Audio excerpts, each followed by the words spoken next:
চোখ মেললেই যেখানে গৃহকর্মী নির্যাতনের খবর দেখতে পাই, সেখানে জুই জান্নাত এবং তার গৃহকর্মীর সম্পর্ক সমাজে এক দৃষ্টান্ত স্থাপন করেছে।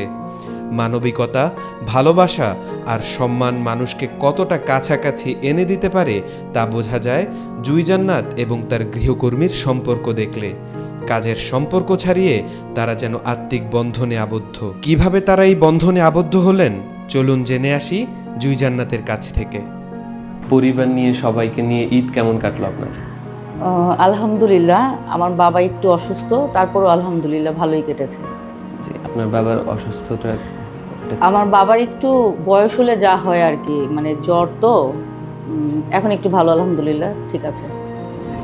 এই ঈদে কোথাও ঘুরতে গিয়েছেন বা আগামীতে কোথাও ঘুরতে যাওয়ার পরিকল্পনা আছে? না, ঈদে কোথাও ঘুরতে যাই নাই, বাট ঈদে মুভি দেখেছি, দুইটা মুভি দেখেছি ঈদে। আমি আমার কো আর্টিস্ট যারা আছে, মানে সহকর্মীরা সহ আমরা দুইটা মুভি দেখেছি। ইনশাল্লাহ আরও যে ঈদের মুভিগুলো আছে ওগুলো দেখবো। এই আর কোথাও যাওয়া হয়নি, ইনশাল্লাহ দেখি। একটু সব জায়গায় তো এখন ভিড়, সো এখন আপাতত যেতে চাচ্ছি না, যাবো হয়তো। কোন দুইটা মুভি দেখা হয়েছে বলতেই হবে? আচ্ছা, মুভি বাকিগুলো দেখবো। এখন আপাতত যেই দুটো দেখেছি ওই দুটো বলছি। জংলি দেখেছি আর হচ্ছে দাগি দেখেছি। দাগি। শাকিব খানের হচ্ছে বরবাদ দেখবো। হ্যাঁ, বরবাদ দেখবো। আর হচ্ছে আমাদের মোশাররফ ভাইয়ের চক্করটাও দেখবো। হ্যাঁ হ্যাঁ, ইচ্ছা আছে দেখার। যেই দুইটা দেখেছেন আপনি, কোনটা বেশি ভালো লেগেছে? আমি আসলে বলতে পারবো না, যেহেতু সবাই আমার কাছের মানুষ, আমি কাউকে বলতে পারবো না কোনটা ভালো লেগেছে। বাট দুটোটার গল্প ডিফারেন্ট, খুব ভালো লেগেছে। আর বিশেষ করে দাগিটা কেন, আমাদের যে আর্টিস্ট, আমাদের মনিরা মিঠু আপু আমার খুব কাছের একজন মানুষ, আমি যেমন তার অনেক আদরের, উনিও আমার খুব সম্মানের। তো ওই আপু হচ্ছে ওখানে কাজ করেছিল, তো সেই কারণে হচ্ছে আমরা টিম ওয়ার্ক করে সবাই ওখানে দেখতে গিয়েছিলাম। ওটা গতকালকেই আমরা দেখতে গিয়েছিলাম। আর এর আগের দিন দেখেছিলাম, সবাই মিলে আগের দিন দেখেছিলাম হচ্ছে জংলিটা।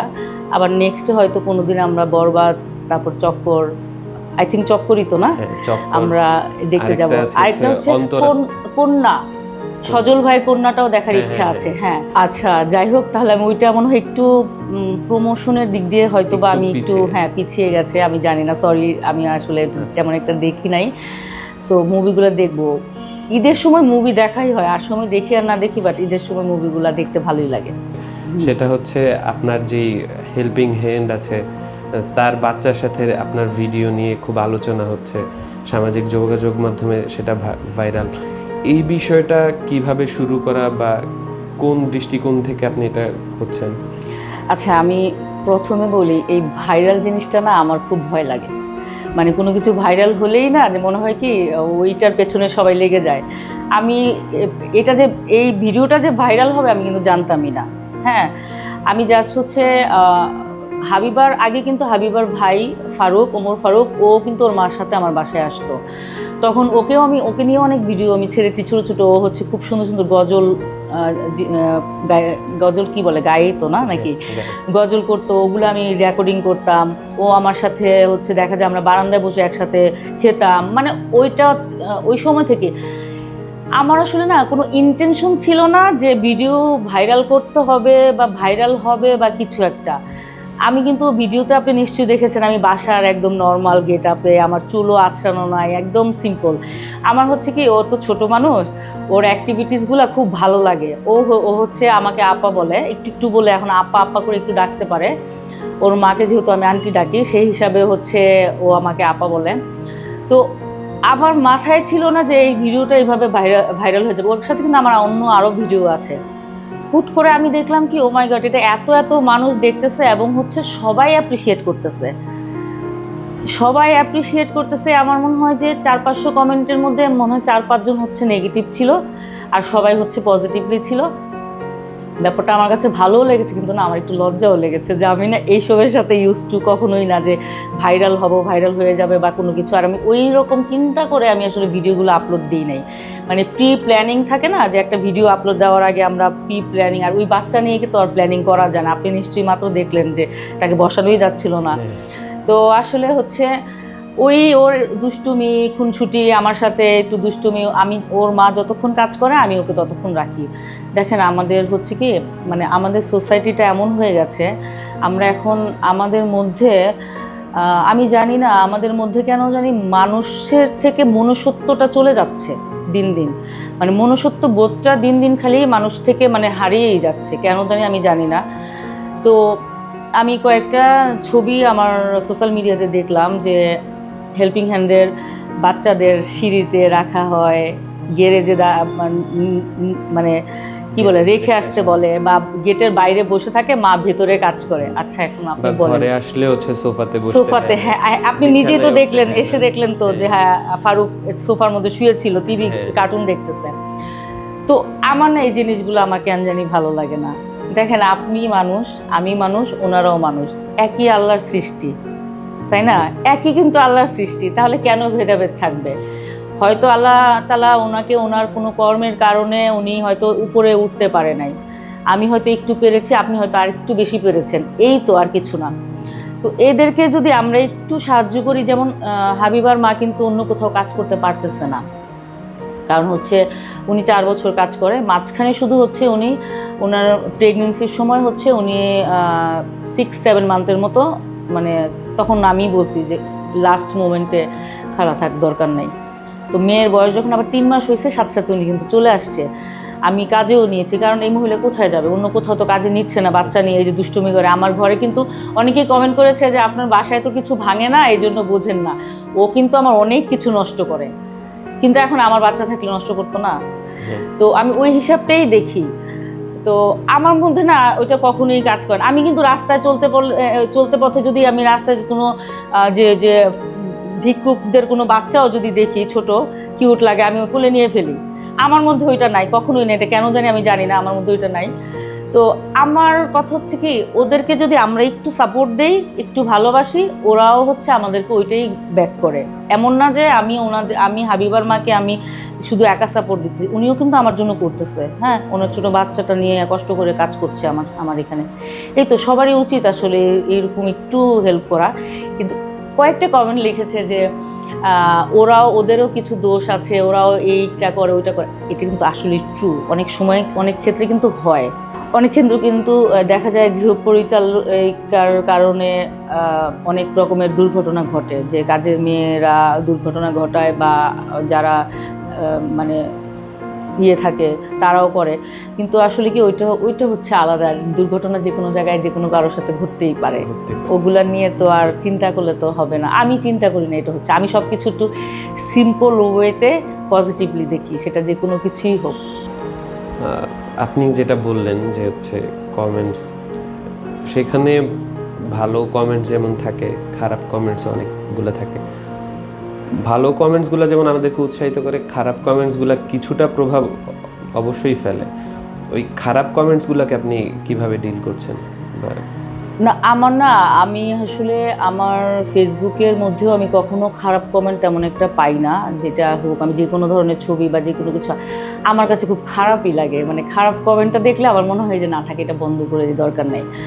কিন্তু আবার যখন দেখি যে ওই জায়গাটাতে এসে অনেক ভালো মানুষরাও অনেকভাবে অ্যাপ্রিসিয়েট করতেছে, তখন আবার ভাবি যে না, আমি 2 জন মানুষের জন্য কেন 200 জন মানুষকে আমি ইগনোর করব, তাই না? ওই 200 জন মানুষ তো আমাকে ভালো বলছে, এই 2 জন মানুষ তো মানে সমাজে খারাপ থাকবেই, না হলে কিন্তু ভালো আর মন্দের ভেদাভেদটা কিন্তু আপনি বুঝতে পারবেন না। ভালোর সাথে যদি মন্দ না থাকে, তাহলে কিন্তু আপনি বুঝবেন না যে ভালোটা আসলে কি। তো আমি প্রথমে যখন ভিডিওতে মানুষ এরকম কয়েকটা কমেন্ট ছিল, আমি ভাবছিলাম ভিডিও ডিলিট করে দিই, আমি বলেছিলাম যে আমি আর, তারপর অনেকে বলছে কেন আপু আপনি আপনার কাজ করেন, আপনাকে দেখে অনেকে শিখবে, অনেকে ইন্সপায়ার হবে। তো ভাবলাম যে আচ্ছা হোয়াই নট, যে আসলেই সত্যি কথা, যে আমি তো, আর অনেকে আমাকে বলছে যে আপনি তো ব্যবসার জন্য করতেছেন, ভিউর জন্য করতেছেন, কন্টেন্ট বানাচ্ছেন। বাট আমি আসলে সবার উদ্দেশ্যে বলতে চাই, আমি হচ্ছে একজন অভিনয় শিল্পী, অভিনয়টাই আমার হচ্ছে নেশা এবং পেশা। কন্টেন্ট ক্রিয়েটরটা আমার নেশা পেশা কিছু না। আমি ভিডিওটা জাস্ট নর্মালি আমার ভিডিও করা র্যান্ডমলি, আর ওটা ওইভাবেই আপলোড দেওয়া, কোনো কাটছাট নাই, কোনো কিছু নাই। সো আমি ভিউর জন্য করছি না। আপনারা যদি দেখেন ভালো লাগে, তাহলে ভিডিও এইভাবে করে আপলোড দিব, আর যদি ভালো না লাগে হয়তো আমি স্টপ করে দিব কোনো একটা সময়। এই তো সেই জায়গার থেকে এই ভিডিও বানানোটা আমরা জানি এখন একটা বড় প্ল্যাটফর্ম হচ্ছে আমাদের এই Content ফেসবুক, creators, হ্যাঁ, ইউটিউব এগুলা। এই ভিডিও বানানো নিয়ে কোনো ভবিষ্যৎ পরিকল্পনা বা কোনো পরিকল্পনা কি করছেন? না, আমার আপাতত পরিকল্পনা নাই, কিন্তু আমার না অনেকের ব্লগ দেখি ভাল লাগে, অনেকের কি বলে কন্টেন্ট ক্রিয়েটরদের ভাল লাগে। আমার মনে হয় না আমি না পারি না সুন্দর করে কথা বলতে। আমার মনে হয় আমি আসলেই পারি না সুন্দর করে কথা বলতে। একটা প্রেজেন্টেশনের একটা ব্যাপার থাকে, হ্যাঁ, আমি না মনে হয় আমি ওগুলো পারি না। আমি ফিউচারে কি করব আসলে আমি জানি না, মানুষ পরিবর্তন হতেই পারে, বাট এখন আপাতত আমার হচ্ছে এইসব কোনো পরিকল্পনা নাই। আমি অভিনয়টাই করতে চাচ্ছি, অভিনয় নিয়েই থাকতে চাচ্ছি। আচ্ছা, অভিনয় হচ্ছে আমি থিয়েটার থেকে এসেছি। 97 শিশু কিশোর নাট্য উৎসব দিয়ে আমার হচ্ছে যাত্রাটা শুরু, থিয়েটার দিয়ে শুরু। তারপরে বেশ অনেক বছর, প্রায় 17-18 বছর আমি শিশু থিয়েটার, তারপরে বড়দের থিয়েটার শেষে তারপরে হচ্ছে আমি টিভি নাটকে অভিনয় করার সুযোগ পাই, এবং আমি অনেকের সাথে আলহামদুলিল্লাহ কাজ করেছি। অল্প কাজ করেছি, বাট অনেকের সাথে এই কাজ করা হয়েছে। পরিকল্পনা আর হচ্ছে কাজ করে যাব। আর সবচেয়ে বড় কথা যেটা বারবারই মানে অভিনয়টাই আমি করতে চাই সবসময়। আমার কাছে এটা অনেক ভালো লাগে। আমাকে অনেকে চেনে অভিনয় দিয়েই চেনে, আবার অনেকে হয়তো বলবে না আমি তো আপনাকে দেখি নাই। আসলে এখন এত চ্যানেল, এত কিছু, মানুষ আসলে এত আর্টিস্ট, কেউ কাউকে আসলে চেনার মতো ওইরকম ইয়ে হয়ে ওঠে না। আপনার একটা পোস্ট আমি দেখেছিলাম, পোস্টটা হচ্ছে এইরকম, সবাইকে ছেড়ে দিয়ে একা হইছি না, একাই থাকবো। এই পোস্টের ব্যাক স্টোরি কি জানতে পারি? আচ্ছা, আমি বলি, আমি না খুব ইমোশনাল একটা মানুষ। মানে আমাকে দেখলে মানুষ মনে হবে, আমার কথা শুনে, আমার ভয়েস শুনে মনে হবে আমি খুব হার্ড একটা মানুষ, বাট ভেতর থেকে আমি আসলে টোটালি নরম আর খুবই ইমোশনাল। আমি খুব কষ্ট পাই যখন আমার কাছের মানুষদের, আমার আশেপাশের খুব ক্লোজ যারা, তারা কোনো কারণে আমাকে ইগনোর করে বা কোনো কারণে ভুল বোঝে। আমার কাছে তখন খুব, আমার হৃদয়ে খুব লাগে, হ্যাঁ। আর তারপরে হচ্ছে এত বছরের জীবনের যতটুকু রিয়েলাইজ করলাম, আপনি যত কম মানুষের সাথে মিশবেন তত আপনার ভালো। আপনি যত বেশি মানুষের সাথে মিশবেন আপনার তত বেশি প্রবলেম হবে, তত বেশি সমস্যার মধ্যে আপনি পড়বেন এবং আপনি কষ্ট পাবেন। বাট হ্যাঁ, এর মধ্যে আরেকটা কথা আছে, আপনি মানুষের সাথে, বলে না যে যত মানুষের সাথে মিশবেন, যত দেশ ঘুরবেন, আপনার অভিজ্ঞতা তত বাড়বে, এক্সপিরিয়েন্সটা হবে, এটা সত্যি। বাট ভালো মানুষ লাইফে 2-4 জন থাকলেই এনাফ। যারা বলে যে বন্ধু, আমাদের আশেপাশে যারা ভালো বন্ধু 2-4 জন থাকলেই এনাফ। বেশি যত থাকবে ততই হচ্ছে জ্বালা যন্ত্রণা। বর্তমানে আপনার খুব কাছের মানুষ বলতে কারা আছেন? আমার কাছে ফ্যামিলির বাইরে হোয়াটএভার, পরিবারের থেকে কাছের তো আর কেউ হতেই পারে না। পরিবার তো আছে, ওটা হচ্ছে কোনো হিসাবেই নাই, ওটা বাইরে। এর বাইরে আমার ফ্রেন্ড আছে, আমার বেস্ট ফ্রেন্ড আছে 5 জন। এখানে 4টা ছেলে, একটা মেয়ে। বরাবরই আমার স্কুল কলেজ লাইফ থেকে আমার ছেলেদের সাথে বন্ডিংটা ভালো। আমরা মেয়েরা তো একটু, এখন বলাটা কি ঠিক হবে, আমরা মেয়েরা মনে হয় একটু জেলাস একজনের প্রতি আরেকজন একটু বেশি না। অনেক মেয়েরা কিন্তু আমাকে এটার জন্য হয়তো গালিও দিতে পারে, বাট এটা ট্রু। আমার মেয়েদের সাথে তেমন বন্ডিংটা স্কুল কলেজ লাইফ থেকেও আমার তেমন একটা ছিল না। আমার বেস্ট ফ্রেন্ডের মধ্যে আছে জাহিদ আছে, মিঠু আছে, দীপ আছে, রনি আছে, আর মেয়ের মধ্যে একজন আছে লি গোমেজ। এই হচ্ছে আমার 5টা বেস্ট ফ্রেন্ড। আর এমনি ফ্রেন্ড তো থাকেই, আপনারও আছে অনেক ফ্রেন্ড, আমারও ফ্রেন্ড। বাট যেই ফ্রেন্ডগুলো হচ্ছে আত্মার ফ্রেন্ড, আমি এখন যদি বলি, একটা ফোন দিয়ে মিথ্যা কথাও বলি কোনো একটা, যে আমি এই হয়ে গেছে বা এইটা হয়েছে, এখন চলে আসবো ওরা, মানে এই টাইপের ফ্রেন্ড। আলহামদুলিল্লাহ, এটার জন্য আসলে ব্লেসিং লাগে ভালো বন্ধু লাইফে পাওয়ার জন্য। আসলে এই বিষয় কি, আমরা হচ্ছে ফ্যামিলিগতভাবে ছোটোবেলা থেকে হচ্ছে মানে অ্যানিমেলস লাভার। সো সেই দিক থেকে আমার খুব পশু পাখি খুব পছন্দ। আমি খুব কি বলে, যেটাকে বলে প্রাণীপ্রেমী আর কি, হ্যাঁ। তো বিড়ালের ছবি দেখেছেন, আমার একটা বিড়ালও কিন্তু কেনা না বা হচ্ছে কারো কাছ থেকে আনা না। এরা হচ্ছে রাস্তা থেকে আমার রেস্কিউ করা, কুকুর বিড়াল সবই আমার রাস্তা থেকে রেস্কিউ করা। ওদেরকে আমি অসুস্থ অবস্থায় বা অ্যাক্সিডেন্টগত অবস্থায় আমি রাস্তা থেকে তুলে নিয়ে আসি, তারপর হচ্ছে বাসায় রেখে সুস্থ করি, অনেক সময় বাসায় রেখে দিই, অনেক সময় অ্যাডপশনে দিয়ে দিই। এই তো এরকমই, মানে আমি এইভাবেই আছি আর কি। আমার কাছে ভালো লাগে, কারণ দেখেন মানুষের জন্য অনেক মানুষ কাজ করে, পশু পাখির জন্য মানে কিছু গুটি কয়েক মানুষ কাজ করছে, তারপরেও তারা অনেক রকমের প্রবলেমের ফেস করে। আমি দেখি মাঝে মধ্যে, আমার কাছে খুব খারাপ লাগে ভিডিওগুলো দেখলে, যে খাবার দেওয়া নিয়ে অনেক প্রবলেম হয়। সো সেই হিসাব থেকে চিন্তা করতে হলে কি, আমরা যেহেতু সৃষ্টির সেরা জীব, আমাদের কিন্তু সবারই উচিত সেই সেরার জায়গাটা আমাদেরকে ধরে রাখা, তাই না? আমাদেরকে যে সৃষ্টির সেরা জীব বানিয়েছে, আমাদের তো সেই পজিশনটা ধরে রাখার জন্য তো সেই কাজটা করে যেতে হবে। আমাকে তো পৃথিবীতে শুধু আমার জন্য পাঠায়নি, আমি মনে করি আমার জন্য আমাকে পাঠায়নি, আমাকে পাঠিয়েছে আশেপাশের মানুষ, কুকুর বিড়াল, সমাজের মানে অবহেলিত মানুষদের জন্য। আমি যদি স্ট্যাবল থাকি, আমার উচিত আমার পাশে কে আছে, একটু প্রবলেমে আছে তাকে দেখা, হ্যাঁ, তার পাশে থাকা। আমি আসলে এটাই মনে করি, এবং এটা কিন্তু বলার জন্য বলছি না, আমি এটা ধারণ করি এবং এটা মনে করি। আমার আশেপাশের যারা আছে সবাই জানে আমার ব্যাপারে। তো ওই দিক থেকে হচ্ছে আমার বাসায় কুকুর বিড়াল আছেই, এখনও আছে একজন, যাকে 1.5 মাস আগে নিয়ে আসছিলাম, একটা বিড়াল। এক প্রকার মৃতই ছিল, আমরা ভেবেছিলাম মারা গেছে ভেবে আমরা তুলে নিয়ে, আমি আমার যে বেস্ট ফ্রেন্ডের কথা বললাম, ও আর আমি রাস্তা থেকে তুললাম, তখনও দেখি না যে সে একটু নড়ছে। তো ওই রাতেই ওকে নিয়ে, রাতে 10টার সময় কোথাও কোনো জায়গা পাইনি ট্রিটমেন্ট করানোর পরে বাসায় নিয়ে আসছি। তো আলহামদুলিল্লাহ আজকে প্রায় 1.5 মাসের মতো সে এখন আমার বাসায় সুস্থ, ঘুমাচ্ছে হয়তো কোথাও। আমার নিজের, আমি আসলে না, মানে সবাই হচ্ছে ফিউচার প্ল্যান করে, আমি ফিউচার প্ল্যানে বিশ্বাসী না। অনেকেই হয়তো এটা নিয়ে অনেক রকম কথা বলে, মজা করে, যে এটা আবার কেমন কথা। যেই মানুষটা আমি 1 সেকেন্ড জানি না আমি বাঁচবো কিনা, সেই মানুষ আমি ফিউচার নিয়ে অনেক প্ল্যান করব, এটা মানে কেমন না, ব্যাপারটা হাস্যকর লাগে আমার কাছে। আমি আসলে ফিউচারে বিশ্বাসী না। আমি এখন আপনার সামনে বসে আছি, আপনি আছেন এখানে, এটাই আমি বর্তমানে বিশ্বাসী। পাস্ট তো পাস্ট, চলে গেছে। ফিউচার, আমরা যদি বেঁচে থাকি তাহলে আমাদের ফিউচার, তার মানে হচ্ছে একটা চলে গেছে, আরেকটা আমি দেখবো কিনা আমি জানি না। তাহলে কি আমার উচিত না যে আমার প্রেজেন্টটাকে আমি ঠিক মতন কীভাবে আমি কাজে লাগাচ্ছি, মানুষের উপকার করে, বা নিজের বা আশেপাশের মা বাবা সবাইকে নিয়ে কীভাবে ভালো থাকবো, ওইটা দেখাটা উচিত না? সো আমি আসলে ওই প্ল্যানিংটা আমি আপাতত করছি না, যে আমার ফিউচার কী প্ল্যান, 2 বছর 5 বছর পর আমি কোথায় আমি নিজেকে দেখতে চাই। আমি আসলে একটু স্ট্রেট ফরওয়ার্ড মানুষ, ইমোশনাল একটু বেশি, বাট স্ট্রেট ফরওয়ার্ড। আমাকে যদি বলেন 2 বছর পরে কোথায় দেখতে চাই, এটা বলবো আমি আমাকে কোথাও দেখতে চাই না, বাট আমার একটা ইচ্ছা আছে যে আমাকে যদি আল্লাহ তাআলা ওই অ্যাবিলিটি দেয়, আমি কিছু মানে সুবিধাবঞ্চিত মানুষদের জন্য কিছু কাজ করব। আর হচ্ছে এই যে রাস্তাঘাটে যে স্ট্রিট ডগগুলো আছে, মানে কি বলে, যারা হচ্ছে প্যারালাইজ বা অসুস্থ, ওদের জন্য আমার একটা শেল্টার করার ইচ্ছা আছে। এটা আমার ফ্রেন্ডরাও জানে।